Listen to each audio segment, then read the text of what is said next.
Hi. So today we're going to make some oatmeal.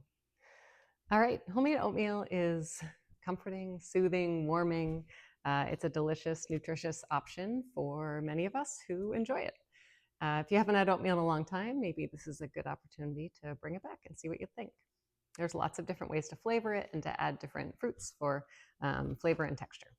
So to get started, we need half a cup of milk and half a cup of water in our pan. I'm going to cook this on the stovetop because it's easier to show you than the microwave, but I'll give you the modifications for the microwave. So half a cup of milk and half a cup of water.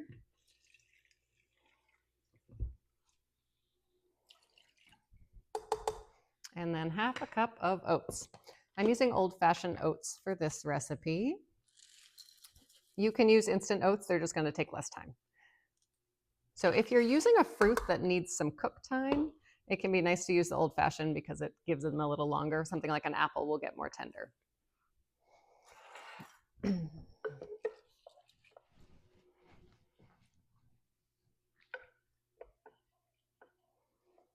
Okay, and to the oatmeal, we can add our cinnamon.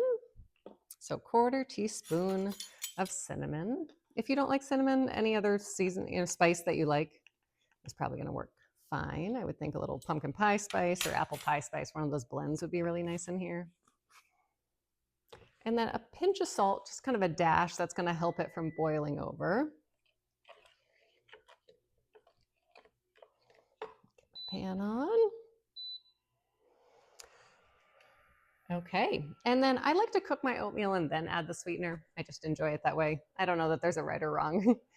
To the oatmeal now, I'm going to add my fruit now because I'm using diced up apple and I wanted to give it some cook time. So half a cup of my diced up apple. Let's get it all mixed there. If you're using something like a berry that you don't want to break down too much, you can add it at the end. Sometimes I'll make this and then add frozen berries at the end and they cool it right down, which is kind of a nice way to make it ready to eat. Some other options for fruit. Diced peaches can be really nice. It's kind of like a peaches and cream flavor. Most any kind of berries, like I've said, blueberries, raspberries will be really nice. Diced apple, diced pears. You can use a dried fruit too. And again, I would add it at the end so it doesn't get too mushy unless you like that soft texture. But raisins, dried cherries, dried cranberries could be yummy in here. And then pretty much once this is cooked, it will be done, but you have some options for kind of adding some toppings in terms of what you like. So you could do a dollop of Greek yogurt for a creaminess and a little extra protein.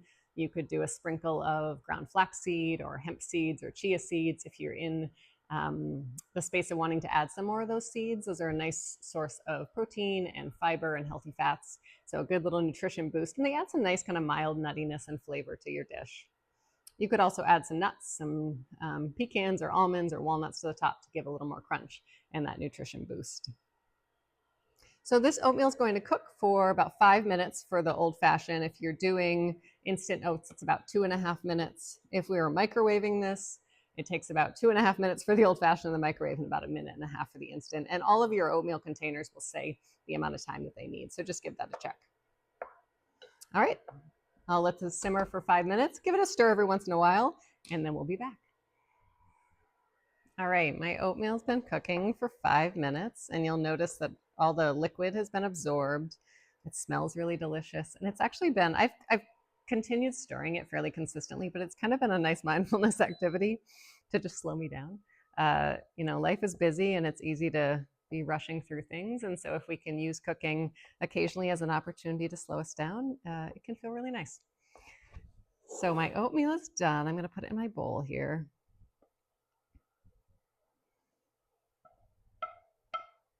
This is something you could definitely make ahead too and just heat up when you're ready.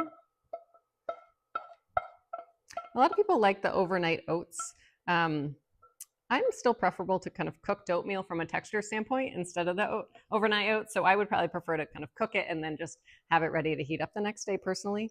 If you like overnight oats, that's okay too. There's no right or wrong to any of this. Okay, so let's add in our sweetener.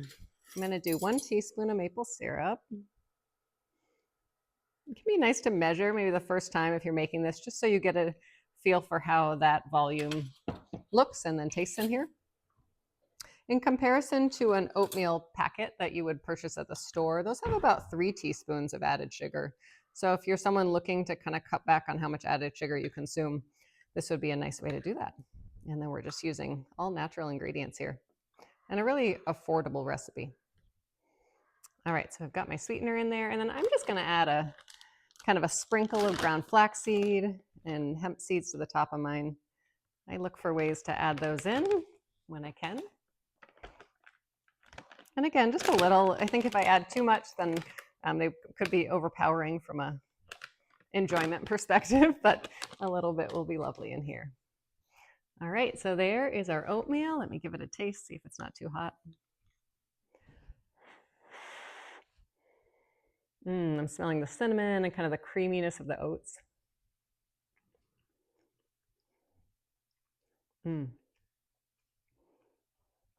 That's delicious. And really cooking it with a half milk and half water is a really nice balance that, from my perspective, it adds a really nice creaminess to the dish. All right, well, I hope you give this a try, and I hope you make it your own with different flavorings and fruit additions to make it in a way that you really enjoy.